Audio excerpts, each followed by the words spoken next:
परसों के दिन हम लोगों ने वोडाफोन आइडिया लिमिटेड का लास्ट वीडियो डिस्कस किया था, जहां पे मैंने आपको फिर से सभी इंपॉर्टेंट ट्रेंड्स वोडाफोन आइडिया के लिए जो जरूरी हैं वो मार्क किए थे, जैसे 13.30, 13.6, 13.8, ये सभी important trends Vodafone idea limited के लिए जरूरी हैं। अब वोडाफोन आइडिया लिमिटेड में आज एग्जैक्टली 13.30 के आसपास हम लोग आते हैं। लो है आज के दिन का 13.27 पे, ये आज के दिन का लो है। वापस से आप रीटेस्ट करने के लिए जाते हो 13.60 की तरफ में। ये क्या हो रहा है वोडाफोन आइडिया लिमिटेड में, ये समझना बहुत ज्यादा जरूरी है इस समय। एक बार यहां पर देखना स्क्रीन पे, ये परसों के दिन का स्क्रीन है, वीडियो है, मैंने पॉज कर रखा है यहाँ पे 5 मिनट 36 सेकंड पे, जहां पे मैंने आप लोगों को बताया था कि 13.30, 12.80, 12.20, 13.80, 13.60, ये सभी ट्रेंड्स वोडाफोन आइडिया लिमिटेड में वापस से रीटेस्ट होंगे एक एक करके। लेकिन ऐसा क्यों? अभी हम आते हैं पहले आपकी खबरों पे, फिर हम आएंगे आपके चार्ट्स के ऊपर, ठीक है। सो एक बड़ा ही प्यारा सा कमेंट मुझे मिला भी वोडाफोन आइडिया लिमिटेड के रिगार्डिंग, एक व्यूअर का कह लो, एक इन्वेस्टर का। ये कमेंट है बड़ा ही प्यारा सा। ये प्यारा क्यों, अभी आपको यहां पर समझ में आएगा। But isn't that true? The single reason why the VI stock price is low because of the debt owed to the government of India. Now, if bank funding comes, then total debt will go up. यानी कि इनका कहना है कि ऐसा है कि Vodafone idea का प्राइस कम क्यों है, क्योंकि सरकार को बहुत ज्यादा कर्जा देना है वोडाफोन आइडिया लिमिटेड को। अगर हम सरकार को भी छोड़ दें, apart from that bank, spectrum dues, बहुत सारा पेमेंट है जो कंपनी को पे करना है जगह जगह पे, पता भी होगा आप लोगों को इसके बारे में शायद से। लेकिन ये बात वोडाफोन आइडिया लिमिटेड में एंट्री और एग्जिट करने से पहले हमेशा दिमाग में होनी जरूरी है, जो कि हर इन्वेस्टर मार्केट में जब नया आता है उसको वोडाफोन आइडिया लिमिटेड इसलिए सबसे पहले नजर आता है क्योंकि भैया प्राइस छोटा है और ऑप्टिमिज्म ज्यादा होता है। प्राइस छोटे में ऑप्टिमिज्म भी बहुत ज्यादा होता है। लेकिन अगर हम बैकग्राउंड नहीं समझ पाते किसी कंपनी का तो बहुत दिक्कतें भी बन जाती है। ये कमेंट बहुत ज्यादा इंपॉर्टेंट है और हर इन्वेस्टर को ये बात मालूम होनी चाहिए। So it's kind of vicious cycle. Even after investing 18,000 via FPO money and increasing 4G 5G infrastructure, still not much subscription addition. What possibility is there for VI gaining a big chunk of customers from Jio and Airtel, who are both well established in the 4G and 5G realm? बिल्कुल सही बात है। ये company 2024 में FPO लेकर के आती है, प्राइस बड़ा भागता है। क्यों? क्योंकि एफपीओ या फिर किसी भी तरह के इक्विटी कन्वर्जन में आपके पास एक फ्लोर प्राइस आता है।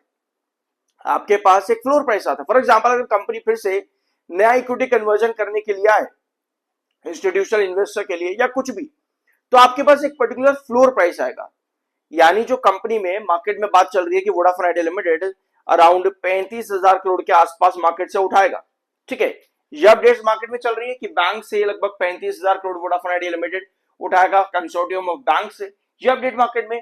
अब उसको उठा करके कंपनी क्या करेगी? केपेक्स पे लगाएगी, इंफ्रास्ट्रक्चर, 5G डेवलपमेंट, टावर्स पे लगाएगी, अपना जो है सर्कल्स बढ़ाएगी, यहाँ पर डिप्लॉयमेंट्स बढ़ाएगी अपने सर्कल्स के। इतनी कुछ चीजें वोडाफोन आइडिया यहाँ पर करेगी। लेकिन उस सब में अगर कंपनी कर्जे लेकर के काम कर रही है, क्योंकि अल्टीमेटली आप यहाँ पर आओ, एक बार एक चीज मैं आपको और दिखाता हूँ। अब ये पॉइंट्स देखो, ये समझाने और समझने बहुत जरूरी है। हो सकता है आपको लगे कि भैया मैं आपको गलत बता रहा हूं, मैं आपको ये कह रहा हूं कि भैया ये गिर जाएगा वगैरह वगैरह वगैरह। ऐसा कुछ नहीं कह रहा मैं आप लोगों को यहाँ पे, ऐसा कुछ नहीं कह रहा कि भैया गिर जाएगा, एग्जिट कर दो, निकल दो, वो सब आपकी मर्जी है। लेकिन मैं आपको यहाँ पर थोड़ी बहुत सही चीजें दिखाने की कोशिश कर रहा हूँ। जीक्यूजी पार्टनर ये कंपनी में एफपीओ के टाइम पर आए थे 2024 के टाइम पर, जब कंपनी ने एफपीओ दिया था। ये इन्होंने लगभग 11 रुपए के आसपास एफपीओ आया था। इन्होंने वोडाफोन आइडिया लिमिटेड के अंदर एंट्री करी एफपीओ में, और ये धीरे धीरे करके जब वोडाफोन आइडिया का प्राइस बढ़ा 15 रुपए, 17 रुपए, 18, 19.18 तक का हाई जो 2024 में गया, इन्होंने धीरे धीरे करके अपनी क्वांटिटीज निकालनी शुरू कर दी, एग्जिट करना शुरू कर दी धीरे धीरे करके। तो एफपीओ लाने का मतलब ये होता है कि एक फ्लोर प्राइस दे दिया गया है, इन्वेस्टर्स यहाँ पर आएंगे, अपना बड़ी रैलीज देखने को मिलेगी, कंपनी का फंड रेज भी हो गया, इन्वेस्टर्स को भी फायदा हो गया। लेकिन फिर बात आती है कि भैया रिटेलर का क्या? रिटेलर अपने आप को हमेशा पछताने लग जाता बाद में कि भैया ऑपरेटर गेम खेल लिया। लेकिन ये बात हमेशा बंद कर देनी चाहिए ऑपरेटर गेम की। कंपनी क्या बात कर रही है यहाँ पर, अपडेट्स क्या है मार्केट के अंदर कि कंपनी 35,000 करोड़ का फंड रेज करना चाहती है। ये किस तरीके से होता है, होगा या नहीं होगा, ये तो दूसरी बातें हैं। अगर हो गया मान लो, तो कंपनी क्या एफपीओ लेकर के आएगी, क्या फ्लोर प्राइस होगा, तो वहां पर कौन से क्यूआईपीज कंपनी में एंट्री करेंगे, वहीं पर ही आपको अलर्ट होना होगा कि आपको किस तरीके का मोमेंटम देखने को मिलेगा। और बिल्कुल जैसे जीक्यूजी ने 2024 में गेम खेला, आपको भी वैसे ही गेम खेलना पड़ेगा। अब मैं आपको थोड़ा सा कंक्लूजन यहां पर कर देता हूं, अभी तक जो कुछ भी मैंने इस वीडियो के अंदर बोला है। सब्सक्राइब कर देना, I am an ISM certified. Conclusion यहां पर लेते हैं। मैंने कहा कि एक फ्लोर प्राइस आता है, मान लेते हैं यहां पर, ठीक है। जैसे 2024 में आपको रैली देखने को मिली उस फ्लोर प्राइस के बाद में। अब ये क्यों रैली दिखी थी आपको 2024 में? क्योंकि भैया कंपनी को जो चाहिए, कंपनी को जो चाहिए वही कंपनी को मिला, तो कंपनी यहां पर बढ़ने लग गई। धीरे धीरे करके आपके सभी इंस्टीट्यूशनल इन्वेस्टर्स कंपनी में से एग्जिट करते चले गए, करते चले गए, करते चले गए। एंड में कंपनी में इन्वेस्टर को लगा, रिटेलर को लगने लगा कि भैया हमको तो ट्रैप कर लिया गया। नहीं, ट्रैप से बेटर ये, मैं आपको बताऊं कि इस टाइम पर मैं भी वोडाफोन आइडिया में इन्वेस्टेड था 2024 के अंदर, और मेरा एग्जिट था लगभग 18.50 पे। 19.18 तक का हाई था, मेरा एग्जिट था 18.50 पे। अगर मैं भी यहां पर यही काम करता कि 19.18 को मैं एक रिजेक्शन ना मान करके, जीक्यूजी की होल्डिंग्स को ना देख करके मैं भी वोडाफोन आइडिया में उस समय पड़ा रहता, तो हो सकता है आज की डेट में मैं कितना प्राइस चल रहा है, लगभग 14 रुपए के करीब आज की डेट में मैं यहां पड़ा होता। बल्कि इनफैक्ट वोडाफोन आइडिया इसके भी नीचे गया था, लगभग 9 रुपए, 9.5 रुपए जो भी रेट था लोअर लेवल में, तो मैं आज यहां पर पड़ा होता। लेकिन इस सबसे फायदा कुछ भी नहीं है। हमें यह देखना है कि हमारे फायदे की चीजें कैसे और कितनी निकल पा रही है। अब 35,000 करोड़ आप लोगों ने यहां पर देख लिया, सब चीजें समझ ली। अब और कुछ हमारे पास खबरों में क्या है यहाँ पे? ऑलराइट, टेलीकॉम गियर प्राइसेस यहां पर बढ़ चुके हैं। अब अगर वोडाफोन आइडिया लिमिटेड अपने प्राइस हाइक करता है तो यहां पर बिल्स महंगे होंगे वोडाफोन आइडिया लिमिटेड के 5G इंफ्रास्ट्रक्चर को खड़ा करने के लिए। सिर्फ 5G इंफ्रास्ट्रक्चर की बात यहां पर नहीं हो रही है। इनफैक्ट अगर प्राइस हाइक्स आते हैं तो वहां पर कस्टमर्स के ऊपर भी उतना ही पेन पड़ता है।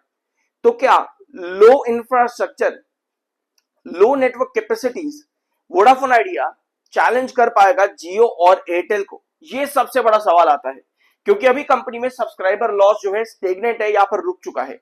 लेकिन सब्सक्राइबर आ भी रहे हैं, बट कितने सब्सक्राइबर कंपनी के आरपीयू पर मदद कर पाते हैं, ये इंपॉर्टेंट चीज है। क्योंकि जो आरपीयू पे मदद करेगा सब्सक्राइबर, वही कंपनी के रेवेन्यूज पे काम करेगा, वही कंपनी के प्रॉफिट्स पर काम करेगा। अभी कंपनी के जो जो सब्सक्राइबर्स आरपीयू पर काम कर सकते हैं, वही सब्सक्राइबर्स एग्जिट करके गए हैं। नंबर भी मैंने आप लोगों को दिखाया था। तो ये चीजें क्या कर रही है कंपनी के अंदर? एक कंक्लूजन मैं आपको और बताता हूं इस वीडियो का, अभी तक एक कंक्लूजन मैं और बताता हूं आपको यहाँ पे। वो ये है कि कंपनी बार बार रीबाउंड कर रही है, एक रेंज के अंदर रीबाउंड कर रही है। मतलब इतनी सारी टेंशन हर एक हाई पर जाकर खड़ी हो जाती है कि सभी ब्रोकरेज हाउसेस भी यहाँ पर नेगेटिव होते हैं। कंपनी में कोई उम्मीद इन्वेस्टर को नहीं दिखती, तो इन्वेस्टर भी एग्जिट करने लगता है। जो मार्केट में नए नए इन्वेस्टर होते हैं, जो कंपनीज के बारे में ज्यादा पास नहीं जानते या ज्यादा सही तरीके से एनालिसिस नहीं करते, वो हायर रेंज पर जाकर के एंट्री कर देते हैं। और फिर वहीं पर ही सबसे ज्यादा दिक्कतें उन इन्वेस्टर को होती है जो कम एनालिसिस करके मार्केट में आए। ठीक है, अब यहां पर आओ, ये वोडाफोन आइडिया लिमिटेड का चार्ट है। 13.30 हम लोगों ने लास्ट वीडियो में भी डिस्कस किया था कि ये आपका जो है नया बेस बनेगा। फिर उसके बाद में मैंने आपको 12.80 भी दिखाया था, 12.20 भी मैंने आपको दिखाया। ठीक है, ये ट्रेंचेस है। जैसे यहां पर आपका 13.80 है, ठीक है, ये आपका ट्रेंच है। 13.67 के आसपास का ट्रेंच था, 13.64 ये आपका ट्रेंच है। 13.30 ये ट्रेंचेस है। मतलब जो आपको गिरावट मिल रही है, उस गिरावट में पुराने रिजेक्शंस को या फिर पुराने बेसिस को वापस से रीटेस्ट करने का काम वोडाफोन आइडिया बार बार करता है। जैसे यहां पर देखो, इधर भी रीटेस्टिंग करी, यहां भी रीटेस्टिंग करी, आज भी रीटेस्टिंग करी। अब कल भी कहीं ना कहीं वोडाफोन आइडिया लिमिटेड वापस से उठेगा और लगता है यहां पर कि 13 पॉइंट कितने पे आज की क्लोजिंग है, 13.54 पे, 13.60 के आसपास कल भी रीटेस्ट करने के लिए कहीं ना कहीं जाएगा कि भैया थोड़ा सा देखते हैं यहाँ पर क्या मेंटेन हो पा रहे हैं हम अच्छे से कि नहीं। हो सकता है 13.80 को सस्टेन करने के लिए जाए या रीटेस्ट करने के लिए जाए। लेकिन खबरें कहां है, न्यूज कहां है कंपनी में? न्यूज कुछ भी नहीं है। तो बस सिर्फ और सिर्फ अब यहां पर रीटेस्टिंग चल रही है और कहीं ना कहीं वापस से रेंज रिबाउंड करके वोडाफोन आइडिया काम कर रहा है। तो सबसे इंपॉर्टेंट चीज यहां पर यही रहेगी कि कंपनी फंडिंग पर अगर अपडेट दे रही है और फ्लोर प्राइस लेकर के आ रही है, क्यूआईपी से या किसी भी तरीके से अगर हो रहा है, तो वो चीजें कंपनी में चाहिए। अगर कंपनी एक्सटर्नल लोन ले रही है तो मतलब कि कंपनी की एक तरफ लोन बढ़ रहा है। अगर कंपनी वहां पर इंफ्रास्ट्रक्चर बढ़ा रही है, मतलब कंपनी के एक्सपेंसेस भी आ रहे हैं। तो उस टाइम पर कंपनी के लोन रीपेमेंट कब हो रही है? और तो कंपनी कई बार बताती है कि हमने टाइम से पहले एक लोन रीपेमेंट करा है, लेकिन स्टिल डेट कितना बड़ा खड़ा हुआ है। ये सब चीजों को अगर मैं फिर कंक्लूड करूं, यहां पे तीसरा कंक्लूजन है इस वीडियो का कि लॉन्ग टर्म की पॉसिबिलिटी कहां बन रही है? कहीं नहीं बन रही। दैट मींस कि रेंज बाउंड हो करके जब हम एक ही रेंज के अंदर घूम रहे हैं, तो खबरें भी तो उसी रेंज के अंदर घूम रही है। तो इसी वजह से बात आती है कि कंपनी बार बार रेंज बाउंड अगर कर रही है तो इन्वेस्टर कहां जाकर के फंस जाता है, रिसर्च एंड एनालिसिस के ऊपर। इसी वजह से जो पहला कमेंट मैंने आपको दिखाया वो बहुत जरूरी था एज एन इन्वेस्टर समझना, और उसी के ऊपर रिसर्च करना बहुत इंपॉर्टेंट है। मैं आपको फिर से एक बार दिखा देता हूं, अगर वो अवेलेबल यहां पर होगा फिर से वापस स्क्रीन पर आ जाएगा तो, क्योंकि मैंने वो वेबसाइट पॉज कर रखा था। ठीक है, ये रहा, बहुत इंपॉर्टेंट है, इसको रीड करो सही तरीके से, इसको रिसर्च करो, इसको एनालिसिस करो, चार्ट्स के ऊपर अपने इंपॉर्टेंट ट्रेंड्स मार्क करो, बहुत कुछ आप वोडाफोन आइडिया लिमिटेड के बारे में सीख जाओगे। मैं लगभग पिछले 6-5 साल से आप लोगों के साथ वोडाफोन आइडिया डिस्कस करते ही हूं, आप लोगों को मालूम है। तो इस वजह से मैं कई सारी चीजें आपको बताता हूं कि हमेशा कभी कहां पर कॉशियस रहना चाहिए, कहां पर आपको क्या किस तरीके के डिसीजन लेने चाहिए, क्योंकि कई बार मार्केट में हमको हार्श डिसीजन लेने पड़ते हैं, जो कि हमारी सोच हमको कहते हैं कि भैया नहीं, इतना नहीं, और ऊपर होगा और ऊपर होगा, बट फिर बाद में क्या होता है, फिर हम फंस जाते हैं। ठीक है, या फिर हम वेट कर रहे होते कि भैया और गिरेगा और गिरेगा और गिरेगा, लेकिन वहां से फिर भागना शुरू कर देता है, फिर हम एंट्री नहीं कर पाते। तो हमारी जो सोच है उसको हमें यहाँ पर कंपनी के अकॉर्डिंग चलाना पड़ेगा कि कंपनी हमको क्या दिखाना चाह रही है। कंपनी ने अभी तक हमको ये चीज नहीं दिखाई कि भैया मैं बहुत बढ़िया हो चुकी हूं। एजीआर रिलीफ कंपनी के लिए बहुत बढ़िया है, लेकिन उसके बाद में infrastructure development 5G roll out, total 17 circles की प्रायोरिटी जो यहाँ पर बनाना है, सर्कल्स में इंफ्रास्ट्रक्चर बढ़ाना है, वो कहां पर है, सब्सक्राइबर कहां है।